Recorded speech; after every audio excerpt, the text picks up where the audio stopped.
I'm Meghan Hammond, and climate change is something that is very politically active at the moment, yet not a lot of people know in depth about the topic. So I talked to my AP Environmental Science teacher to further explore the subject. My name is Gretchen Hubbinger, and I am a biology teacher and an AP Environmental Science teacher here at Liberty North High School. I practiced environmental science for 15 years at two different engineering firms and at an architecture firm. And I also was a landscape architect. The climate is looking at the weather over an extended period of time since the last ice age, and then we can look back even further and we can say the climate's changed even before that.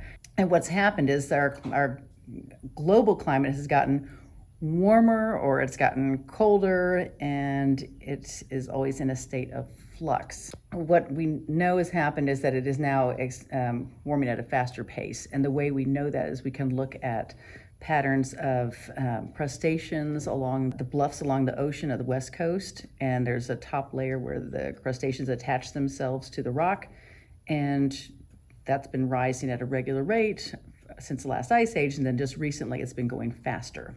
We're adding more carbon dioxide as we burn fossil fuels, and we are adding more carbon monoxide. There are a number of greenhouse gases. We're adding more water vapor into the air, and we're adding more impervious pavement that absorbs heat and makes the urban areas warmer. Instead of discussing climate change, it would be beneficial to talk about air pollution, because people don't want to breathe in pollution. They don't want their kids to breathe in pollution. And we could address that and not have any conflict at all.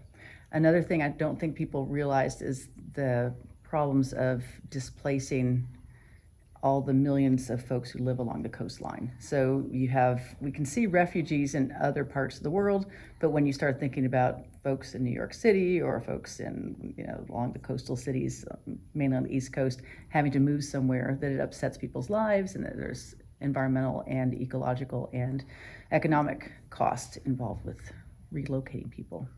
Alien invasive species is a huge problem, loss of biodiversity, which they both can be related to climate change, but I don't think we get enough attention to those. I think that a lot of young people get overwhelmed by it because they think, well, what can I do? And that's why I like at our classroom that we have projects, and everybody takes on some small project where I can see a change. I'm going to do this and it's going to make a difference. And so you can do things like that, and I think it helps empower you a little bit.